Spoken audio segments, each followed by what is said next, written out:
मेरा शोभा है ना, मैं कंप्यूटर से काम किया 4 साल, मेरी नज़दीक की नज़र जी वीक हो गई, मैंने बरीक लफज वास्ते ऐनक लगनी पई, मेरा खुद ये तजर्बा है। वरना मैं देहाती आदमी दीवे ना पढ़ने वाला, लाइट बत्ती नहीं हैगी।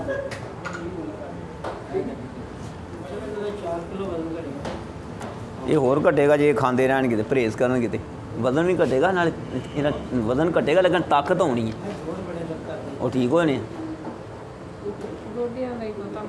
कावा भी है पीना है, हुण मौसम आया ठंडा, शरबत वगैरह पीने जी करेगा, नहीं पीना।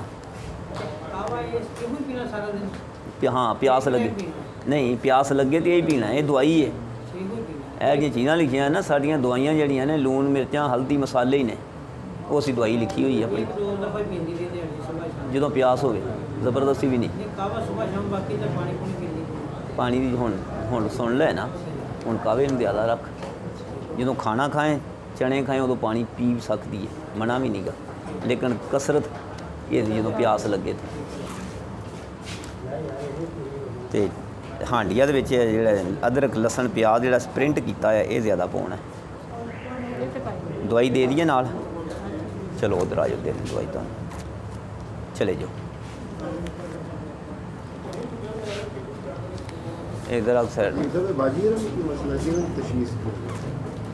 इन्हां दे जिसम देखते पे सारा जिसम फुलिया पे मोटा होया है, ये बवासीरी मिजाज सन, खुशकी वाले मरीज़ सन गे, इन्हां दे गैर जरूरी तौर पर जिसम फुल गया सी, इन्हां किते बच्चे बंद किए तो जिसम फुलदा ही गया रद्दे अमल दे उत्ते, गिल्टियां भी बड़ियां, रसौलियां भी बड़ियां जिसम च।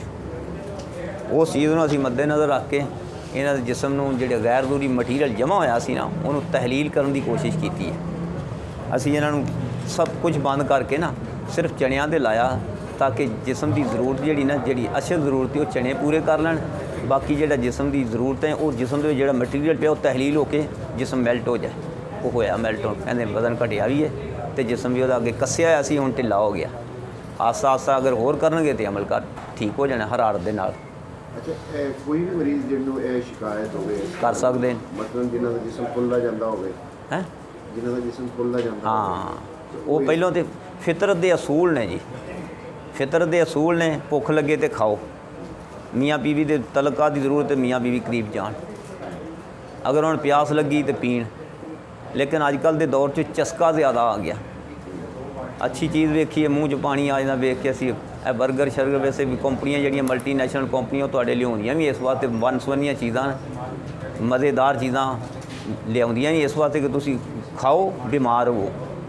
फिर मल्टीनैशनल कंपनियां, मल्टीनैशनल ने किन्नियां ने, ये कंपनी लियाउंदी है बीमार कर दी, दूसरी कंपनी जी कह गई टैस्ट करो जी तुसी, तुहाडी फलानी चीज़ वध गई, तुहाडी फलानी चीज़ वध गई, फिर किहड़ा बंदा है असले नॉर्मल रह जाएगा, कोई ना कोई चीज़ वधनी होनी, किते ब्लड प्रेशर वधिया, कि हालात ही हादरा ही इस तरह है, किसी की शुगर वध जानी, किसी को खौफतारी होया, किसी को गुस्सा आ रहा, किसी को इंतकाम की कैफियत है, कोई खौफ तो अपने गुस्से की हालत विच मुतला है, कोई खुश भी है लेकिन वो खुशी भी झूठी हैगी। ये सारिया चीज़ां नफ्सियात के उत्ते असरअंदाज हो गए, जिसम के असरअंदाज होंदी है, दिल जिगर दिमाग ने उस तरह ही अमल करना है। कुछ वेलियां बीबियां जिहड़ियां काम नहीं करदियां उन्होंने फुल पैना, फिर मनसूबाबंदी का अमल किया तो हारमोन चेंज होने, जिस चीज़ का बच्चा बनना है उसकी वो बच्चा तो असीं लिया नहीं गा, उसकी बजाय फिर उत्ते रसौलियां बन पैणियां, पित्ते च पत्थरी बन पैनी, छाती च रसौलियां बन पैणियां, यूटरस बन पैणियां, या जिसम फुल पैना।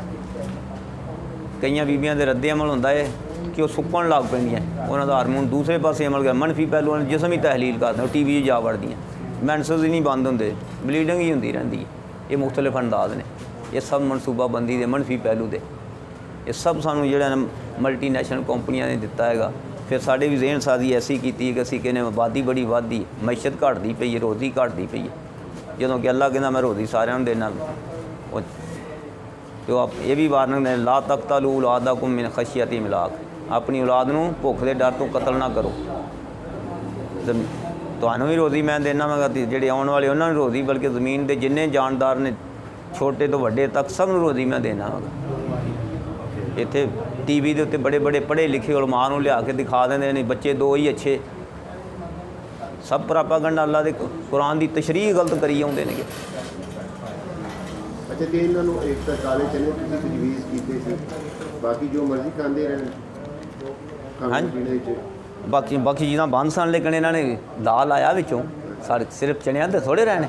ਅਗਰ ਚਣੇ ਤੇ ਰਹਿੰਦੇ ਆਏ ਤਾਂ 14 ਫਰਵਰੀ ਨੂੰ ਆਏ ਨੇਗੇ, ਤੇ ਹੁਣ ਕੀ ਹੈ, ਯਕਮ ਮਈ ਆ ਗਿਆ, ਫਰਵਰੀ ਮਾਰਚ ਵੀ ਗਿਆ, ਪੂਰਾ 1.5 ਮਹੀਨਾ ਹੋ ਗਿਆ। 1.5 ਮਹੀਨੇ 'ਚ ਇਹਨਾਂ ਜਿਸਮ ਕਿੰਨਾ ਲੂਜ਼ ਹੋ ਜਾਣਾ, ਪਰ ਇਹਨਾਂ ਰੰਗ ਵੀ ਠੀਕ ਹੋਣੇ। ਇਹਨਾਂ ਕਦੀ ਇਹ ਖਾਧਾ, ਕਦੀ ਮਰਜ਼ੀ ਨਾਲ ਖਾ ਲਿਆ। ਥੋੜ੍ਹਾ ਜਿਹਾ ਫਾਇਦਾ ਹੋਇਆ ਫਿਰ ਉੱਥੇ ਚਲੇ ਗਏ, ਥੋੜ੍ਹਾ ਜਿਹਾ ਫਾਇਦਾ ਹੋਇਆ ਫਿਰ ਉੱਥੇ, ਲੇਕਿਨ ਇਹਨਾਂ ਨੂੰ ਫਾਇਦਾ ਹੋਇਆ, ਅਹਿਸਾਸ ਹੋਇਆ ਤਾਂ ਦੁਬਾਰਾ ਆ ਗਏ। ਤੇ ਕਹਿਵਾ ਕੂਆ ਨਾਲ ਕੀ ਤੁਸੀਂ? ਹਾਂ, ਕਾਵਾ, ਅਜਵੈਣ, ਪੁਦੀਨਾ, ਦਾਰਚੀਨੀ, ਅਜਵੈਣ, ਪੁਦੀਨਾ, ਦਾਰਚੀਨੀ ਅੱਛਾ ਕੋਈ ਵੀ ਮਰੀਜ਼ ਜਿਹਨੂੰ ਇਹ ਸ਼ਿਕਾਇਤ ਹੋਵੇ ਲੈ ਸਕਦਾ ਹੈ, ਲੇਕਿਨ ਮਿਜ਼ਾਜ ਦੇ ਲਿਹਾਜ਼ ਨਾਲ ਊਂਚ ਨੀਚ ਥੋੜ੍ਹੀ ਬਹੁਤੀ ਕਰਨੀ ਪੈਂਦੀ ਸਾਨੂੰ। ਅੱਲਾ ਦੀਆਂ ਨੇਮ ਕਿੰਨੀਆਂ ਜੜੀਆਂ ਬੂਟੀਆਂ ਜਾਂ ਕਿੰਨੀਆਂ ਚੀਜ਼ਾਂ ਨੇ, ਤੇ ਇਨਸਾਨ ਵੀ ਕਿੰਨੇ ਨੇ, ਹਰ ਇਨਸਾਨ ਦਾ ਵੱਖਰਾ ਹੀ ਮਿਜ਼ਾਜ ਹੈ। ਉਹਦੇ ਵਾਸਤੇ ਉਹ ਊਂਚ ਨੀਚ ਇੱਕ ਬੂਟੀ ਕਿਸੇ ਨੂੰ ਫਾਇਦਾਮੰਦ ਹੈ, ਕਿਸੇ ਨੂੰ ਨਹੀਂ ਫਾਇਦਾਮੰਦ, ਉਹਦੀ ਜਗ੍ਹਾ 'ਤੇ ਕਿਸੇ ਨੂੰ ਦੂਸਰੀ ਫਾਇਦਾਮੰਦ।